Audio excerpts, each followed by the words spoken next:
نحمده ونستعينه ونؤمن به ونتوكل عليه ونعوذ بالله من شرور أنفسنا ومن سيئات أعمالنا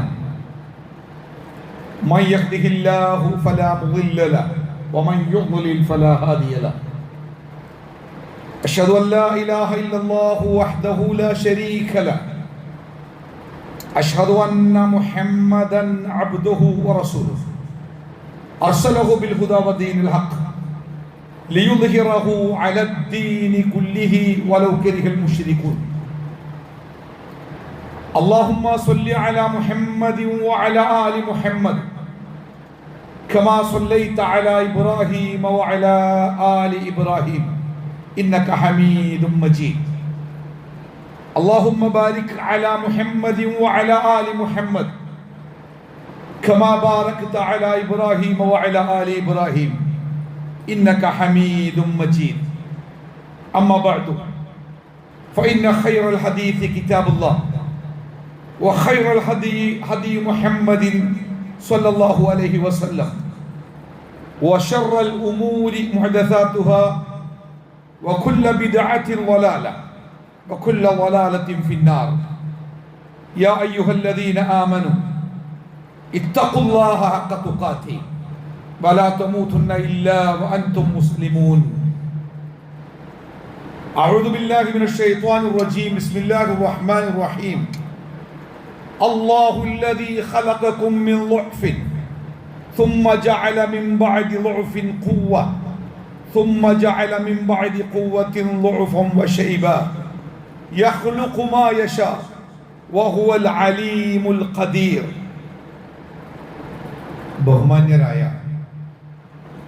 സത്യവിശ്വാസികളെ, വിശ്വാസിനികളെ, സർവശക്തനായ അള്ളാഹുവിൻ്റെ നിയമങ്ങളും നിർദ്ദേശങ്ങളും വിധികളും വിലക്കുകളും ജീവിതത്തിൻ്റെ എല്ലാ സമയങ്ങളിലും സന്ദർഭങ്ങളിലും സാഹചര്യങ്ങളിലും കൃത്യമായി കാത്തു സൂക്ഷിക്കണം എന്ന് ഓർമ്മപ്പെടുത്തുകയാണ്.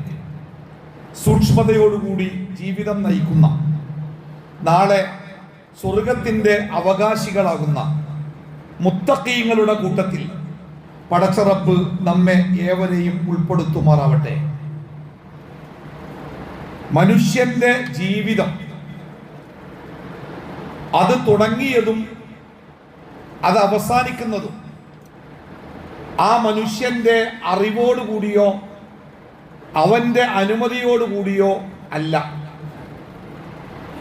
അവന്റെ ജീവിതത്തിൽ ഓരോ ഘട്ടങ്ങളിൽ നടക്കുന്ന കാര്യങ്ങളും മനുഷ്യനോട് അനുവാദം ചോദിച്ചിട്ടോ അവന്റെ ഇഷ്ടപ്രകാരമോ അല്ല സംഭവിച്ചുകൊണ്ടിരിക്കുന്നത്. ജീവിതത്തിൽ നമ്മൾ ഇഷ്ടപ്പെട്ടത് മാത്രം സംഭവിക്കാൻ അതിനുള്ള അധികാരം നമുക്കുണ്ടായിരുന്നെങ്കിൽ നമ്മൾ ഒരിക്കലും സങ്കടപ്പെടുമായിരുന്നില്ല, കരയുമായിരുന്നില്ല, പ്രയാസപ്പെടുമായിരുന്നില്ല, കഷ്ടപ്പെടുമായിരുന്നില്ല. ഇതൊക്കെ സംഭവിക്കുന്ന കാര്യങ്ങൾ നമ്മുടെ ജീവിതത്തിലേക്ക് ഉണ്ടാകുന്നതിൻ്റെ കാരണം നമ്മുടെ ജീവിതം നമ്മളല്ല നിയന്ത്രിക്കുന്നത്, അത് നമ്മളല്ല സംവിധാനിക്കുന്നത്, നമ്മൾ ആഗ്രഹിച്ച രൂപത്തിലല്ല അത് മുന്നോട്ട് പോകുന്നത് എന്നുള്ളത് കൊണ്ടാണ്. അല്ലാഹു സുബ്ഹാനഹു തആല വിശുദ്ധ ഖുർആനിൽ നമ്മളെ പഠിപ്പിച്ച സൂറത്തുർ റൂമിലെ 54-ാമത്തെ ആയത്ത് ഞാൻ നിങ്ങളെ ഓതി കേൾപ്പിച്ചത്. അല്ലാഹുല്ലദീ ഖലഖകും, അല്ലാഹു ആണ് നിങ്ങളെ സൃഷ്ടിച്ചത്. മിൻ ളുഅഫിൻ, വളരെ ദുർബലമായ, ഒന്നിനും കഴിയാത്ത, ഒന്നുമല്ലാത്ത, പരിഗണിക്കപ്പെടുക പോലുമില്ലാത്ത ഒരവസ്ഥയിലാണ് മനുഷ്യന്റെ ജീവിതം തുടങ്ങുന്നത്, അവന്റെ സൃഷ്ടിപ്പ് ആരംഭിക്കുന്നത് ദുർബലാവസ്ഥയിൽ. സുമ്മ ജഅല മിൻ ബഅദി ളുഅഫിൻ ഖുവ്വ, പിന്നെ പതുക്കെ പതുക്കെ ആ ദുർബലാവസ്ഥയിൽ നിന്ന് അവന് കരുത്ത് കൊടുത്ത് അവന്റെ ജീവിതത്തിലെ ഏറ്റവും കരുത്തുള്ള യൗവനത്തിന്റെ ആ അവസ്ഥയിലേക്ക് പതുക്കെ പതുക്കെ എത്തും. സുമ്മ ജഅല മിൻ ബഅദി ഖുവ്വത്തിൻ ളുഅഫൻ വശൈബ, ആ പൂർണ്ണമായ വളർച്ച എത്തിയ ശേഷം ആ പൂർണ്ണമായ കരുത്ത് നേടിയ ശേഷം ആ കരുത്തിൽ തന്നെ നിലനിൽക്കാൻ മനുഷ്യനാവുകയില്ല. എന്തൊക്കെ പ്രോഗ്രാമുകളും പദ്ധതികളും എന്തൊക്കെ ഭക്ഷണ നിയന്ത്രണങ്ങളും എന്തൊക്കെ പരിശീലനങ്ങളും ഒക്കെ ഉണ്ടെങ്കിലും ആ അവസ്ഥയിൽ തന്നെ നിലനിൽക്കാൻ മനുഷ്യനാവൂല. കാരണം അള്ളാഹു അടുത്ത ഘട്ടത്തിലേക്ക് അവനെ നീക്കുകയാണ്.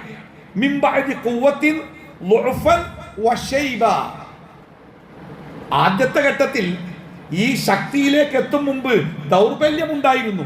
പക്ഷേ ഇപ്പൊ ഈ ശക്തി കഴിഞ്ഞ് അടുത്ത ഘട്ടത്തിലേക്ക് എത്തുമ്പോൾ ദൗർബല്യവും അതോടൊപ്പം നിരയും ഷൈബ, ആ വാർദ്ധക്യത്തിന്റെ ജരാനരകളും അവന്റെ ജീവിതത്തിലേക്ക് കടന്നു വരും.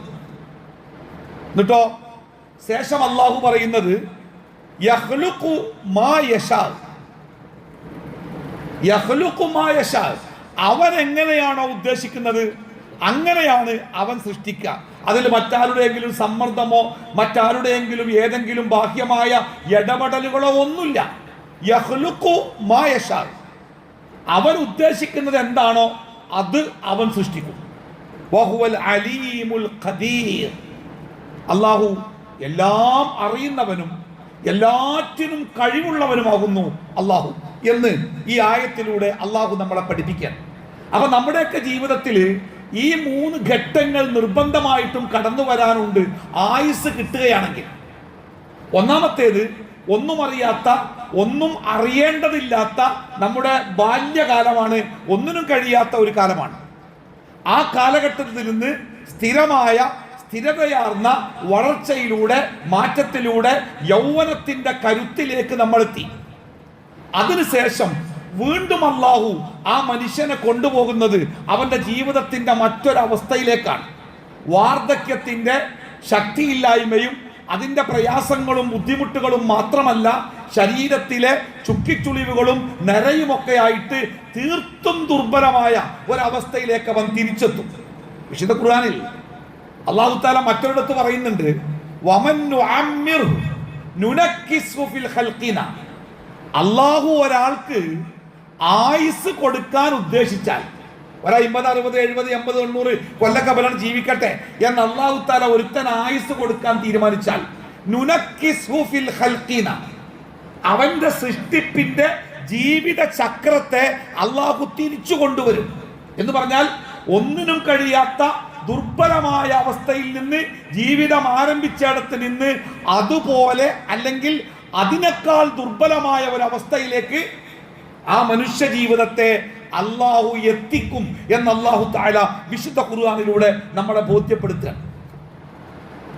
കുറച്ചു മുമ്പ് ഐക്യരാഷ്ട്രസഭയുടെ കീഴിൽ പ്രവർത്തിക്കുന്ന ലോക ആരോഗ്യ സംഘടന, ആ ലോക ആരോഗ്യ സംഘടനയുടെ ഒരു പഠനത്തിൽ അവർ വെളിപ്പെടുത്തിയ ഒരു അറിയിപ്പിൽ ഇപ്രകാരമുണ്ട്: വരും കാലത്ത് ഒരു വലിയ ഒരു കാലഘട്ടത്തിന്റെ അകലമൊന്നും അന്നവർ പറഞ്ഞിട്ടില്ല.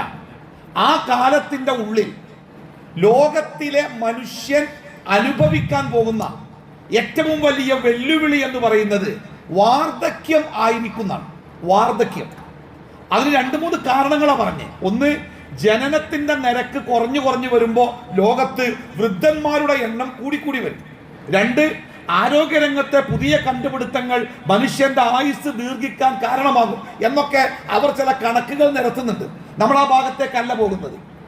വാർദ്ധക്യം എന്നത് ലോകത്തിലെ മനുഷ്യ സമൂഹത്തിന് ഒരു പ്രശ്നമായി തീരുന്ന ഒരു കാലം വരും എന്നാണ്.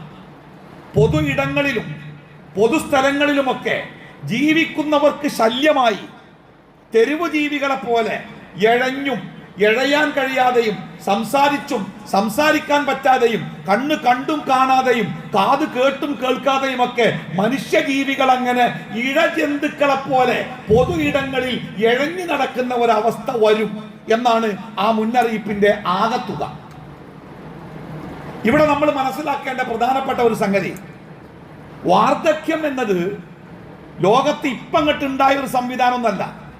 മനുഷ്യന്റെ ജന്മം തുടങ്ങിയ കാലത്തെ ഈ വാർദ്ധക്യാവസ്ഥ മനുഷ്യന്റെ കൂടെ ഉണ്ട്, എല്ലാ കാലത്തും ഉണ്ട്, എപ്പോഴുണ്ട്. മനുഷ്യൻ പ്രായമാകുമ്പോൾ അവന്റെ ജീവിത ചക്രം തിരിച്ചു വരുമ്പോൾ അത് വാർദ്ധക്യാവസ്ഥയിലേക്ക് എത്തും. ഇവിടെ വാർദ്ധക്യാവസ്ഥയിലേക്ക് എത്തുന്ന ആളുകളും അത്തരം ആളുകളെ കൈകാര്യം ചെയ്യുന്ന ആളുകളും രണ്ട് വിഭാഗം ആളുകളാണ് ലോകത്ത് എപ്പോഴും ഉണ്ടാവുക. ഒന്ന്, വാർദ്ധക്യത്തിന്റെ ഭാരം പേറുന്ന ആളുകൾ. രണ്ട്, ആ ഭാരം ഏറ്റെടുത്ത് അവരെ പരിചരിക്കേണ്ട ആളുകൾ. ഈ രണ്ട് വിധം ആളുകൾ എപ്പോഴും ഈ ലോകത്തുണ്ടാകും, എല്ലാ കാലത്തും ഉണ്ടാവും. ഇന്ന് ആധുനിക വൈദ്യശാസ്ത്രത്തിന്റെ ഭാഗമായിട്ട് തന്നെ വൃദ്ധരായ ആളുകളെ പരിചരിക്കേണ്ട ഒരു ശാസ്ത്ര വിഭാഗം തന്നെ ഉടലെടുത്തിട്ടുണ്ട്. നമ്മളൊക്കെ സൈക്യാട്രി അല്ലെങ്കിൽ ചെറിയ കുട്ടികളെ ചികിത്സിക്കുന്ന ആ ചികിത്സാ വിഭാഗം, സ്ത്രീകളെ ചികിത്സിക്കുന്ന ചികിത്സാ വിഭാഗം എന്നൊക്കെ പറയുന്ന പോലെ പ്രായമായവരെ കൈകാര്യം ചെയ്യേണ്ട ഒരു വ്യത്യസ്തമായ ഒരു വിഭാഗം തന്നെ ലോകത്ത് ഉടലെടുത്തിട്ടുണ്ട്. അത്തരം ആളുകളെ കൈകാര്യം ചെയ്യേണ്ടത് എങ്ങനെ, അതിൽ പഠനങ്ങൾ നടക്കുന്നുണ്ട്, പരിശീലനം കൊടുക്കുന്നുണ്ട്.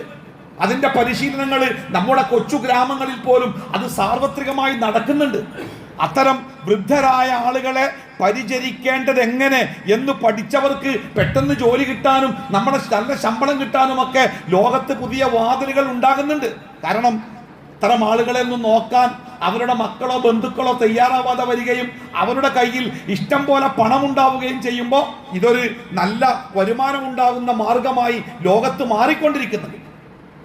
നമ്മളെ സംബന്ധിച്ചിടത്തോളം ഈ രണ്ടവസ്ഥയിലുള്ള ആളുകളും അവരോട് ഇസ്ലാമിന്റെ കൃത്യമായ ചില നിർദ്ദേശങ്ങളുണ്ട്. ഒന്ന്, വാർദ്ധക്യത്തിലേക്ക് കടന്നു വരുന്ന ആളുകൾ. രണ്ട്, അത്തരം ആളുകളെ പരിചരിക്കേണ്ട ആളുകൾ. രണ്ടു കൂട്ടർക്കും കൃത്യമായ നിർദ്ദേശങ്ങൾ ഇസ്ലാം മതം നൽകുന്നുണ്ട് എന്നർത്ഥം. ഒന്നാമതായിട്ട് എനിക്ക് സൂചിപ്പിക്കാനുള്ളത് വാർദ്ധക്യത്തിലേക്ക് പതുക്കെ പതുക്കെ കടന്നു പോകുന്ന ആളുകളോടാണ്. എല്ലാവരും ആ ഒരു പേജ് മറിക്കാതെ ഒരാളുടെ ജീവിതം കടന്നു പോകില്ല. അള്ളാഹ് ആയുസ് കൊടുക്കുകയാണെങ്കിൽ ഒരു 10-60 വയസ്സാകുമ്പോഴേ നമ്മുടെ മക്കളൊക്കെ നമ്മളെ ഓർമ്മിപ്പിക്കാൻ തുടങ്ങും, ബാപ്പ വയസ്സായിക്കണ് സൂക്ഷിക്കണം കേട്ടോ, ഉമ്മ വയസ്സായിക്കണ് സൂക്ഷിക്കണം കേട്ടോ.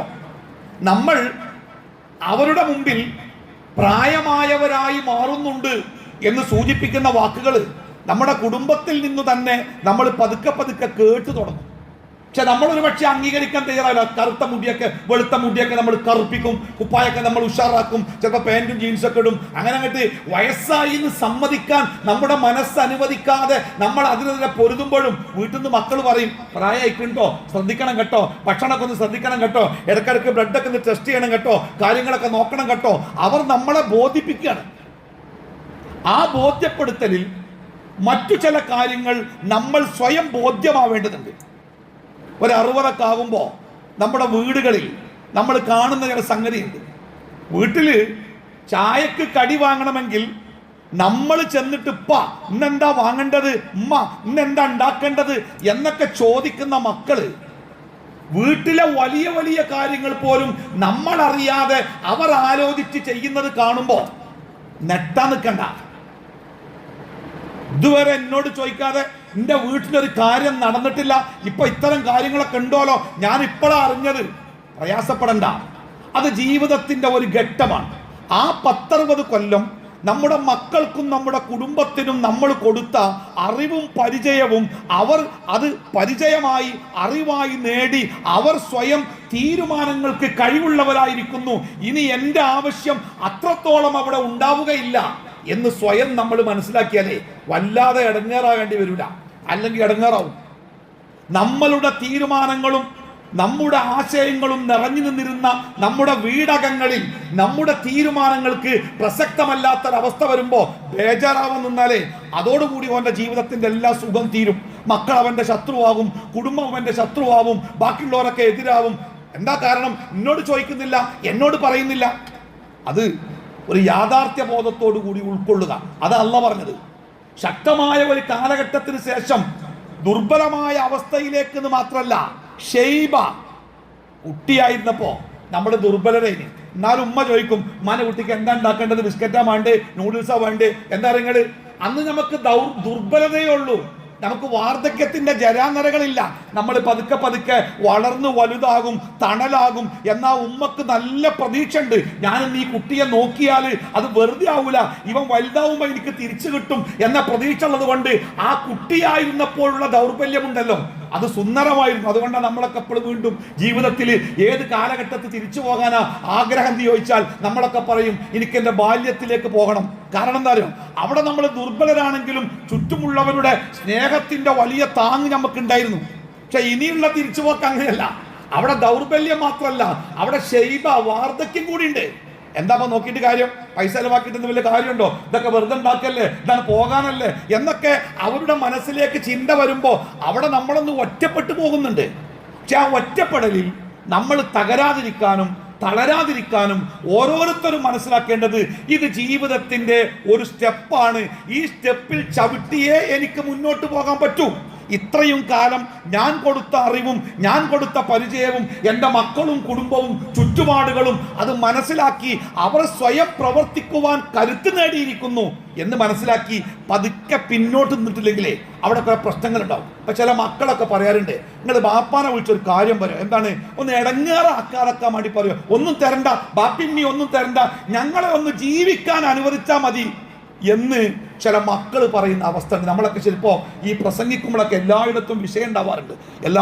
ഒരു 4 വിഷയത്തിൽ പ്രസംഗം ഉണ്ടെങ്കിൽ ഒരു വിഷയം തൗഹീദാണെങ്കിൽ തീർച്ചയായിട്ടും അടുത്ത ഈ 4-ൽ മൂന്നാമത്തെ ഒരു വിഷയമായിട്ട് വരും മാതാപിതാക്കളോടുള്ള കടമകൾ.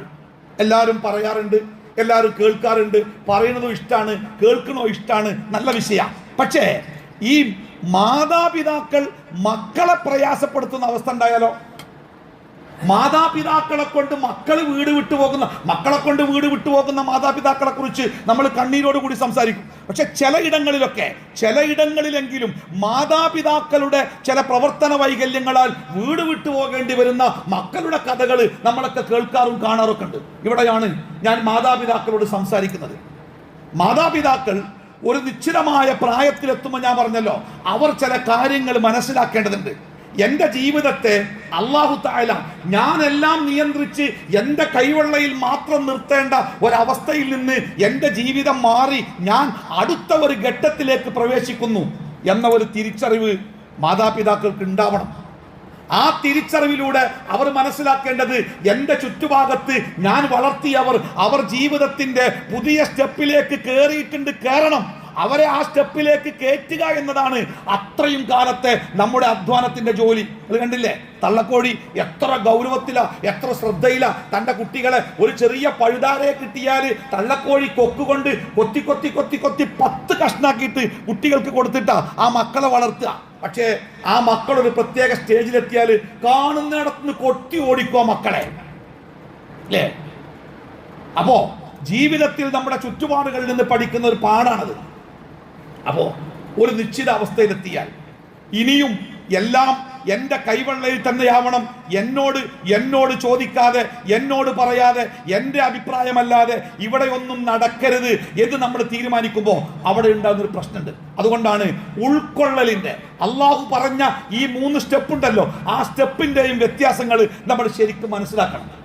ഒരു 70 ആകുമ്പോഴേക്ക് ഒന്നുകൂടി അവസ്ഥ മാറുന്നുണ്ട്. നമ്മളെ ഒഴിവാക്കാനും നമ്മളില്ലാത്തടത്ത് ആഹ്ലാദം കണ്ടെത്താനും മറ്റുള്ളവർ ശ്രദ്ധിക്കുന്നുണ്ട് എന്ന് തോന്നിത്തുടങ്ങുന്ന ഒരു കാലാണത്. വീട്ടിൽ നിന്ന് പണ്ട് മോനെ വിളിച്ച് മോനേക്ക് പോരുന്നുണ്ടോ, ഇപ്പം ഉണ്ടെങ്കിലേ ഞാൻ പോരുന്നുള്ളൂ എന്ന് പറഞ്ഞിരുന്ന മക്കള് എന്നാ മോനെ എൻ്റെ ഒപ്പം ഞാനും പോരട്ടെ, വേണ്ട നിങ്ങൾ പോരണ്ട, നിങ്ങൾ ഉണ്ടെങ്കിൽ ഞാനല്ല എന്ന് പറയുന്ന അവസ്ഥയിലേക്ക് എത്തുമ്പോൾ അവിടെ നമുക്ക് രണ്ടാമത്തെ ഒരു തിരിച്ചറിവുണ്ടാവണം. അത് നമ്മുടെ ജീവിതത്തിൻ്റെ അടുത്ത സ്റ്റെപ്പിലേക്ക് നമ്മൾ കയറല്ല, നമ്മൾ ഇറങ്ങുകയാണ്. ആ ഇറക്കത്തിൽ നമ്മൾ മനസ്സിലാക്കേണ്ടത് എൻ്റെ മനസ്സ് മാത്രമല്ല, എൻ്റെ ശരീരവും എൻ്റെ പ്രവർത്തനങ്ങളും ക്ഷീണിച്ചു വരുന്നുണ്ട്. അതുകൊണ്ട് മറ്റുള്ളവർക്കൊപ്പം നടന്നെത്താനും അവരുടെ കൂടെ സഞ്ചരിക്കാനും എനിക്ക് സാധിക്കാതെ വരുമ്പോൾ ഞാൻ അവരുടെ വേഗതയ്ക്ക് തടസ്സമാകുന്നുണ്ട്. അതുകൊണ്ടാണ് അവരെന്നെ മാറ്റാൻ ശ്രമിക്കുന്നത്, അവർ മാറാൻ ശ്രമിക്കുന്നത്. അതങ്ങനെ തന്നെയാണ്, മനസ്സിലാക്കിയാൽ മതി. അവരുടെ കൂടെ എത്താൻ എനിക്ക് കഴിയാത്തത് കൊണ്ടാണ് അവരെന്നോട് വേണ്ടെന്ന് പറഞ്ഞത് എന്ന് മനസ്സിലാക്കിയാൽ കാര്യങ്ങൾ എളുപ്പമാണ്. ചെറുപ്പത്തിൽ നമ്മൾ അങ്ങനെയായിരുന്നു. ബേജാറിനൊരു വഴിക്ക് പോകാൻ നിൽക്കുമ്പോൾ മോന് ഞാനുണ്ട് എന്ന് പറഞ്ഞപ്പോ ഇന്നിജി പോരണ്ട, ഞാൻ പോരും, കുട്ടി കരഞ്ഞു, ഇന്നിജി പോരണ്ട, നമ്മൾ ഓന്റെ കരച്ചിൽ കേട്ട് ഇറങ്ങി. എന്തേ? ആ വേഗതയിൽ ഓനെ കൊണ്ടുപോകാൻ നമുക്ക് പറ്റൂലായിരുന്നു. അതേ അവസ്ഥ ഇവിടെയും വന്നിട്ടുണ്ട്. നമ്മുടെ മക്കളുടെ കുടുംബത്തിന്റെ ജീവിതത്തിന്റെ വേഗത കൂടിയിട്ടുണ്ട്, സഞ്ചാരത്തിന്റെ വേഗത കൂടുന്നുണ്ട്. അതുകൊണ്ട് എല്ലായ്പ്പോഴും അവരുടെ കൂടെ ഉണ്ടാവണമെന്ന് വാശി പിടിക്കുന്നത് അവരുടെ ജീവിതത്തെയും ഇല്ലാതാക്കും. അതുകൊണ്ട് ഞാൻ എന്താ മക്കൾ പൊയ്ക്കോളി, പാപ്പോടെ ഉണ്ടാവട്ടോ, ഉമ്മ ഇവിടെ ഉണ്ടാവട്ടോ, വൈകുന്നേരം പോയിട്ടൊന്ന് വിളിക്കണം കേട്ടോ, നല്ല നിലക്ക് പറഞ്ഞേച്ചോളി, അവിടെ കുഴപ്പങ്ങൾ ഉണ്ടാവില്ല. ഒരു 80 ആവുമ്പോൾ ഒന്നുകൂടി ഒറ്റപ്പെടും. ഒരുപക്ഷെ ഭാര്യയും ഭർത്താവും ഒറ്റക്ക് ജീവിച്ചിരുന്ന ആ സുന്ദര ലോകത്ത് നിന്ന് ഒരാൾ യാത്ര ചോദിച്ചു പോയിട്ടുണ്ടാവാം. ആ യാത്ര ചോദിച്ചു പോവലിൽ ഒറ്റപ്പെടുന്ന ആളുണ്ടല്ലോ, അയാൾ ലോകത്തിലെ ഏറ്റവും ഒറ്റപ്പെട്ട മനുഷ്യനാണ്. അതാണായാലും പെണ്ണായാലും. ഭാര്യ ഭർത്താക്കന്മാർ വാർദ്ധക്യകാലം വരെ ഒരുമിച്ച് ജീവിക്കാൻ ഭാഗ്യമുണ്ടാവുകയും അവിടെ വെച്ച് യാത്ര ചോദിക്കാതെ ഒരാൾ കടന്നു പോവുകയും ചെയ്യുമ്പോൾ തനിച്ചാകുന്ന രണ്ടാമത്തെ ആളുണ്ടല്ലോ, അത്തരം ആളുകൾ ശരിക്ക് കാര്യങ്ങൾ ഉൾക്കൊണ്ട് ജീവിതത്തെ ശരിക്കും മനസ്സിലാക്കി ജീവിച്ചിട്ടില്ലെങ്കിലേ ഭ്രാന്താവാൻ ഒരുപാട് കാലൊന്നും വേണ്ടി വരില്ല. അതുവരെ എന്തു വേണമെങ്കിലും തൻ്റെ കൂടെ നിന്ന് തനിക്ക് വേണ്ടി ചെയ്തു തന്നതല്ലേ. ബാപ്പാക്ക് എന്തെങ്കിലും ആവശ്യം ഉണ്ടെങ്കിലേ ബാപ്പല്ലേ ചോദിക്കുക. നോക്കിയാ ഈ വരുമ്പോഴേ ഒരു 10 ഗുളിക വാങ്ങിക്കൊണ്ടി ബാപ്പ കിട്ടോ, അധികാരത്തോടെ പറഞ്ഞിരുന്നു ആര്? ഉമ്മ. ഈ വരുമ്പോഴേ ബാപ്പാക്ക് ഒരു തോർത്തും കൊണ്ട് വാങ്ങിക്കൊണ്ടിട്ടോ എന്ന അധികാരത്തോടു കൂടി പറഞ്ഞിരുന്നു ഉമ്മ ബാപ്പാക്ക് വേണ്ടി. പക്ഷെ ആ ബാപ്പ ഇങ്ങോട്ട് പോയാലേ അതേ മോനോട് ഒക്കെ അമ്മാക്ക് ഒരു 10 ഗുളിക കാണും, ഈ വരുമ്പോ വാങ്ങിക്കൊണ്ടിട്ടോ, ആ അധികാരത്തോടു കൂടി പറയാൻ ആ അമ്മക്ക് കഴിയില്ല. പേടി അമ്മക്ക്. ബാപ്പാക്ക് വേണ്ടി ഉമ്മ സംസാരിച്ചിനി, പക്ഷെ അമ്മക്ക് വേണ്ടി ഉമ്മക്ക് സംസാരിക്കാൻ പറ്റൂല. ഉമ്മക്ക് വേണ്ടി ബാപ്പ സംസാരിച്ചിനി, പക്ഷെ ബാപ്പാക്ക് വേണ്ടി ബാപ്പാക്ക് സംസാരിക്കാൻ പറ്റൂല. സംസാരിക്കാൻ പോലും കഴിയാത്ത വിധം ഒറ്റപ്പെട്ടു പോകുന്ന ജീവിതത്തിന്റെ വല്ലാത്തൊരു തുരുത്തം. പക്ഷെ ഇതൊക്കെ നമുക്ക് കൈകാര്യം ചെയ്യാൻ പറ്റുമെങ്കിലും ഈ സന്ദർഭങ്ങളിൽ ചില മാരകമായ രോഗങ്ങൾ കൂടി നമ്മുടെ കൂട്ടിലുണ്ടായാലോ, നിൽക്കാൻ കഴിയാത്ത, വിറച്ചു പോകുന്ന, വീണു പോകുന്ന ശാരീരിക അവസ്ഥ, ചെവി കേൾക്കാൻ പറ്റാത്ത അവസ്ഥ, കണ്ണ് കാണാൻ പറ്റാത്ത അവസ്ഥ, ഒന്നും മനസ്സിൽ ഓർമ്മ നിൽക്കാതെ ഇപ്പോൾ ചെയ്ത കാര്യം പോലും മറന്നു പോകുന്ന അവസ്ഥ, തൻ്റെ മുമ്പിൽ നിൽക്കുന്ന തൻ്റെ മകളോട് പോലും നീ ആരാണ് എന്ന് ചോദിക്കേണ്ടി വരുന്ന അവസ്ഥ അല്ലേ? ജീവിതത്തിന്റെ വല്ലാത്തൊരവസ്ഥ അല്ലേ? ഒന്ന് മൂത്രമൊഴിക്കണമെങ്കിൽ ഒരാളുടെ ഔദാര്യത്തിന് വേണ്ടി കാത്തു നിൽക്കേണ്ട അവസ്ഥ. വയറ്റിൽ നിന്ന് പോയി കഴിയുമ്പോൾ തൻ്റെ മുമ്പിൽ നിൽക്കുന്ന മക്കളുടെ മുഖത്തേക്ക് കണ്ണടച്ച് പറയാൻ കഴിയാതെ അവരുടെ കുത്തുവാക്കുകൾ കേൾക്കേണ്ടി വരുന്ന, മൂക്ക് പിടിച്ചവർ പോകുന്നത് നിറഞ്ഞ കണ്ണുകളോടെ കാണേണ്ടി വരുന്ന ജീവിതത്തിന്റെ ഒരവസ്ഥയുണ്ട്. ഇത് ഞാൻ സംസാരിക്കുന്നത് ഇത്തരം ആളുകളെ സംരക്ഷിക്കേണ്ടി വരുന്ന ആളുകളോടാണ്. അല്ലാഹു സുബ്ഹാനഹു വ തആല മനുഷ്യൻ വാർദ്ധക്യം കൊണ്ട് കഷ്ടപ്പെടാതിരിക്കാൻ അള്ളാഹു കർശനമായി ഒരു നിയമം നിശ്ചയിച്ചു. അതായത് വാർദ്ധക്യത്തിലെത്തിയ ഒരു മനുഷ്യനെ, ആ മനുഷ്യനെ സംരക്ഷിക്കേണ്ട ചുമതല ലോകത്തിന് മുഴുവൻ ഉണ്ടെങ്കിലും ആ പൊതു ചുമതലയിൽ നിന്ന് ചില ആളുകളെ അള്ളാഹു പ്രത്യേകമായിട്ട് ആ ചുമതല ഏൽപ്പിച്ചു. ആ ഏൽപ്പിക്കപ്പെട്ടവരാണ് മക്കൾ. വാർദ്ധക്യാവസ്ഥയിലെത്തിയ ഒരു മനുഷ്യനെ ഈ ഭൂമിയുടെ മേലെ ഏറ്റവുമേറെ സംരക്ഷിക്കുവാൻ അവകാശപ്പെട്ടവർ അവരുടെ മക്കളാണ്.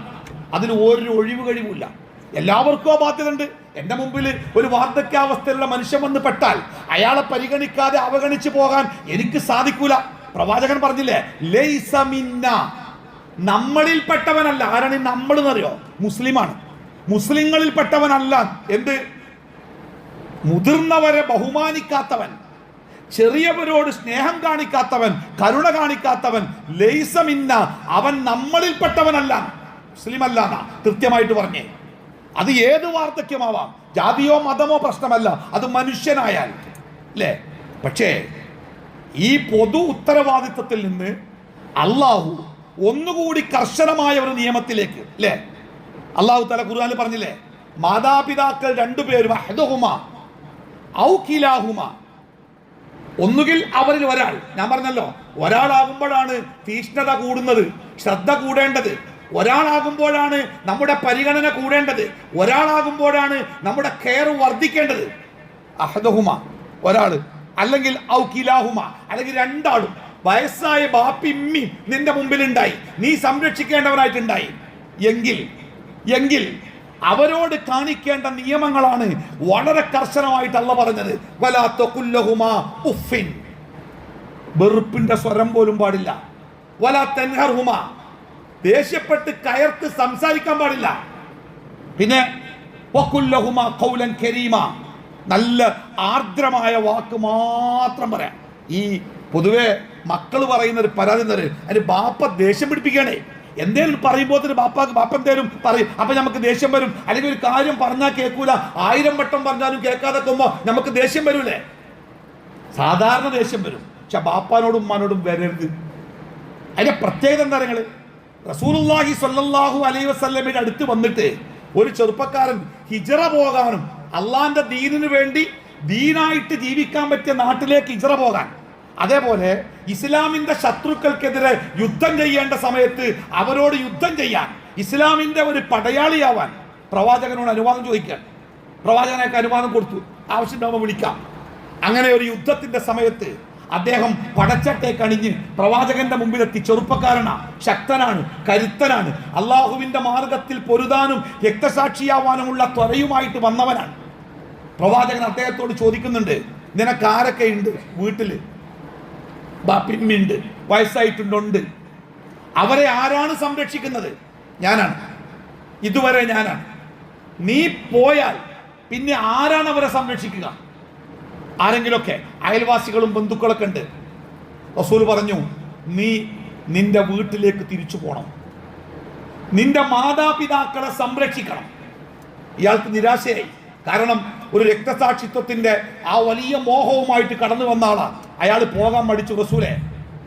അള്ളാഹുവിന്റെ റസൂൽ പറഞ്ഞു, നീ അള്ളാഹുവിന്റെ മാർഗത്തിൽ പോരാടുന്നതിലൂടെ അഥവാ ജിഹാദിലൂടെ നീ ഉദ്ദേശിച്ചത് സ്വർഗമാണോ? അതെ എങ്കിൽ നീ നിന്റെ മാതാപിതാക്കളെ പോയി സംരക്ഷിക്കുക, അവിടെയാകുന്നു നിന്റെ സ്വർഗം. അല്ലേ? ഏറ്റവും പുണ്യമുള്ള കർമ്മം ഏതാണ് എന്ന ചോദ്യത്തിന് പ്രവാചകന്റെ മറുപടി 1 നിസ്കാരമാണ്, 2 മാതാപിതാക്കളോട് അവരെ പരിചരിക്കലാണ്, 3 അള്ളാഹുവിന്റെ മാർഗത്തിലെ ജിഹാദാണ്. അള്ളാഹുവിന്റെ മാർഗത്തിൽ ജിഹാദ് ചെയ്ത് പൊരുതി രക്തസാക്ഷിയാവുന്ന ആ അവസ്ഥയേക്കാൾ പുണ്യമുള്ള കാര്യമാണ് മാതാപിതാക്കളെ പരിഗണിക്കുക, പരിപാലിക്കുക. ഒരു യുദ്ധം എന്ന് പറഞ്ഞാൽ ചില്ലറയല്ലല്ലോ. അതിനേക്കാൾ പുണ്യം മാതാപിതാക്കളെ നോക്കി കിട്ടണമെങ്കിലേ മാതാപിതാക്കളെ നോക്കൽ അത്ര ഈസി ആവൂല. അതുകൊണ്ട് തന്നെയാണ് അതത്ര എളുപ്പാവൂല. അവന്റെ പാപങ്ങൾ പൊറുക്കപ്പെട്ട് ആ മാതാപിതാക്കളിലൂടെ അള്ളാഹുവിന്റെ തൃപ്തിയിലൂടെ സ്വർഗത്തിലേക്ക് പോകാൻ അവന് പെട്ടെന്ന് സാധിക്കുമെങ്കിൽ ആ മാതാപിതാക്കൾ അവന്റെ സ്വർഗത്തിന്റെ താക്കോലാകുന്നെങ്കിലേ അത് ഇത്തിരി പ്രയാസം തന്നെ ഇക്കാലം. പ്രത്യേകിച്ച് മനുഷ്യൻ വാർദ്ധക്യാവസ്ഥയിലേക്ക് എത്തുമ്പോൾ സംഭവിക്കുന്ന ചില കാര്യങ്ങളുണ്ട്. അവരുടെ ശരീരത്തിന്റെ ശോഷിപ്പാണത്. ഭൗതികമായി നമ്മൾ ഈ കാണുന്ന മാംസപേശികളുടെ ശോഷിക്കൽ മാത്രമല്ല, അതവരുടെ കോശങ്ങളെയും മസ്തിഷ്കങ്ങളെയും ചിന്തകളെയും ഒക്കെ അത് പതുക്കെ പതുക്കെ കുറച്ച് കൊണ്ടുവരും. ഇപ്പം അങ്ങോട്ട് വെച്ച പേപ്പർ കാണാനല്ല. എവിടെ വാപ്പങ്ങളാ പേപ്പർ വെച്ച്? എടാ ഞാൻ ഇവിടെ വെച്ചിനി, ഇവിടെ വെച്ച് പറഞ്ഞാൽ നിങ്ങൾ വെച്ച സ്ഥലം നോക്കണ്ടേ? അപ്പോൾ ഒരു വാപ്പ പറക്കാൻ തുടങ്ങി, പിന്നെ ഒന്നും ഓർക്കാൻ കിട്ടുന്നില്ല. നിനക്കറിയോ എത്ര ശ്രദ്ധയോടെ ആ ബാപ്പ നമ്മളെ വളർത്തിയിരുന്നു? എവിടെയോ ഞാൻ വായിച്ച്, വാർദ്ധക്യത്തിലെത്തിയ ഒരു മകൻ ബാപ്പയും കൊണ്ട് എന്തോ ഒരു കടപ്പുറത്തേക്ക് എടുക്കുക, ബീച്ചിലേക്ക് എടുക്കുക പോയി. ഏതോ ഒരാൾ വന്നപ്പോൾ ബാപ്പ ചോദിച്ചു, മോനെ അതാരാ? അപ്പൊ മോൻ പുസ്തകം വായിക്കുക. ഓൻ പറഞ്ഞു ഇന്ന ആളാണ്. കുറച്ചേ ബാപ്പ പിന്നെയും ചോദിച്ചു, ബാപ്പ മറന്ന് അതാരാ മോനെ? 3 എണ്ണം ചോദിച്ചപ്പോൾ മോനെ ദേഷ്യം വന്ന് പിരാന്ത് പിടിച്ചു. എണീറ്റ് പോയി പെരീക്ക്. ഒരിക്കൽ വീട്ടിലെ പഴയ ഡയറികളൊക്കെ അങ്ങനെ തുറന്നപ്പോൾ അതിൽ ബാപ്പാൻ്റെ പഴയ കുറിപ്പ് വായിച്ചു. ഒരു വീടിൻ്റെ മതിലിൽ വന്നിരുന്ന കുട്ടി, ഒരു പക്ഷി. അന്ന് ഈ ചെറിയ കുട്ടി അച്ഛനോട് ചോദിച്ചത്രേ ബാപ്പാനോട്, ബാപ്പ അതെന്താ? അപ്പം അന്ന് ബാപ്പ പറഞ്ഞു, മോനെ ഒരു പക്ഷിയാണ്. കുറച്ച് കഴിയുമ്പോൾ പിന്നെയും ചോദിച്ചു, അതെന്താ? കിളിയാണ്. കുറച്ച് കഴിഞ്ഞ് പിന്നെയും ചോദിച്ചു, അതെന്താ? 100 വട്ടം ബാപ്പ പറഞ്ഞ്. അപ്പോഴാണ് മോന് മനസ്സിലായത്, ഇന്ന് മാതാപിതാക്കൾക്ക് നമ്മൾ കൊടുക്കുന്ന ശ്രദ്ധയേക്കാൾ 1000 മടങ്ങ് ശ്രദ്ധയിലല്ലേ അവർ നമ്മളെ വളർത്തി. എന്നിട്ട് നമ്മളൊരു ഫോം, ഒരു കടലാസ് അത് കാണാതായിട്ടുണ്ടെങ്കിൽ അത് ബാപ്പ കൽപ്പിച്ചുട്ടിയാണോ? അല്ലല്ലോ. ബാപ്പാന്റെ ശരീരം അങ്ങനെ ആയിട്ടുണ്ട്, ബാപ്പാന്റെ മനസ്സങ്ങനെ ആയിട്ടുണ്ട്, ബാപ്പാന്റെ മസ്തിഷ്കം അങ്ങനെ ആയിട്ടുണ്ട്, ബാപ്പാന്റെ ഓർമ്മ പോയി തുടങ്ങിയിട്ടുണ്ട്, ചിന്തകൾ മങ്ങിത്തുടങ്ങിയിട്ടുണ്ട്, ചിത്രങ്ങൾ പതിയെ പതിയെ ഇല്ലാതായിക്കൊണ്ടിരിക്കുന്നുണ്ട്. അത് നമ്മൾ മനസ്സിലാക്കണം.